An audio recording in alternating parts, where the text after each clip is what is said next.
Hey, this is Dane from featherprop.com. Thanks for joining me here today. All right, I want to pause in my current video series to talk about something that's making news right now and may be of interest to some of my viewers.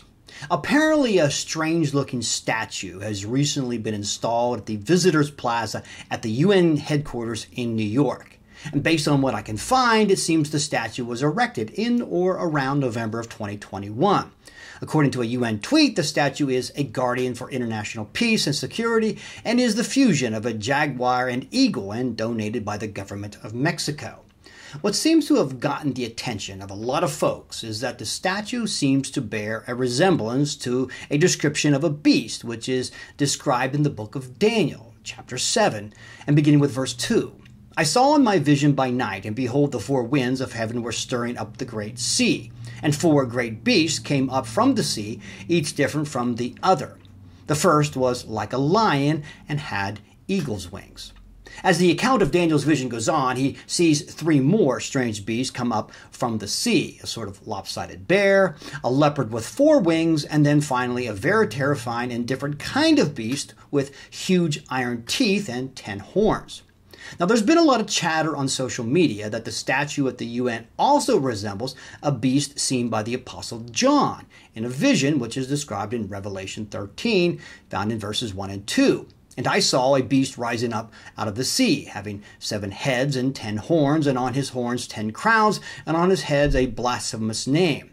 Now the beast which I saw was like a leopard. His feet were like the feet of a bear, and his mouth like the mouth of a lion. Social media has been lighting up with reports from people suggesting that this is a sure sign of the nearness of the end of times.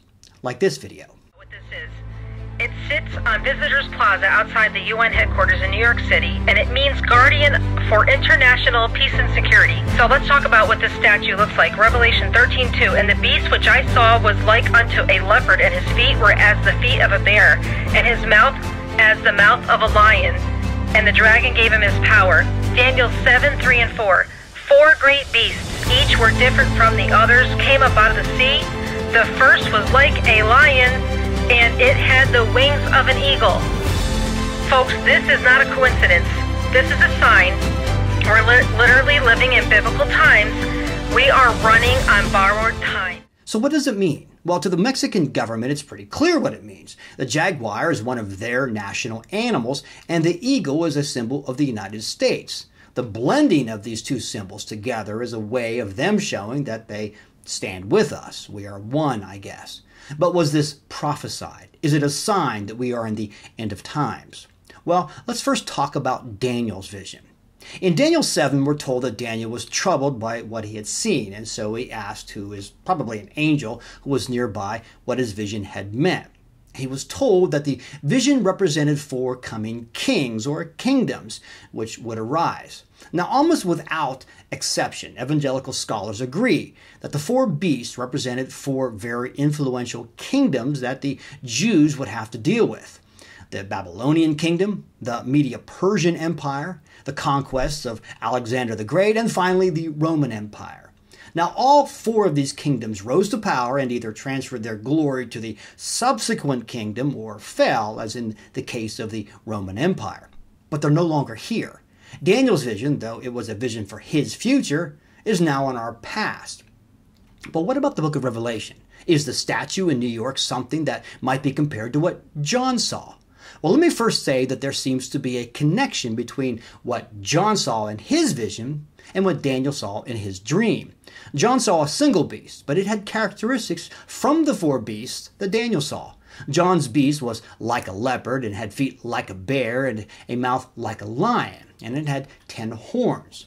Obviously, whatever the beast is, it draws its symbolism from Daniel. It seems to be a composite of sorts of the 4 powerful kingdoms that Daniel saw.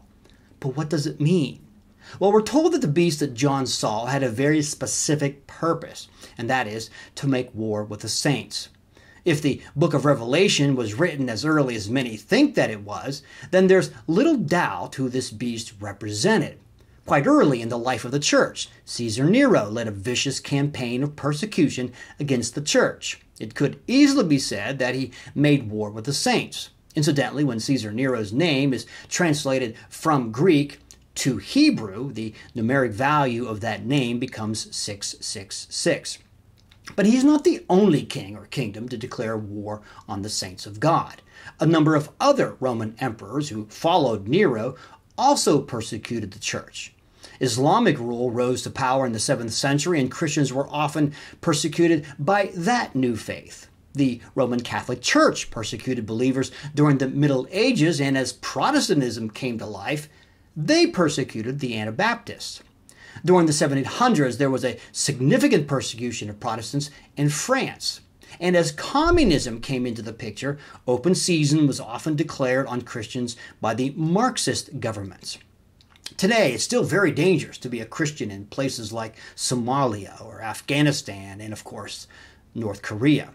To all of these Christians who faced persecution down through the ages and today by these corrupt, often satanic governments, the identity of the beast is clear. It's any government who turns its might against the Church of God. So what of the statue in New York? Is it a signal that we're entering the end of time? Well, it wouldn't surprise me at all if one day the UN decides to go after Christians. Jesus told us that we would have persecution. Here in the West, we've been insulated from it for centuries, but we may one day get to taste its glory. But to suggest that the erection of this statue is a sign that the end is near reveals what I believe to be a very superficial understanding of the Bible. You see, throughout the ages, Christians have faced governments that have crucified them and fed them to lions, imprisoned and tortured them, burned them at the stake, sold them into slavery, and beheaded them. These Christians died bravely and faithfully while staring the beast in the face, not supposing that the end of time was near. Christians today see a photo of a statue on their phones from the comfort of their homes and assume it's time for Jesus to come and rescue them.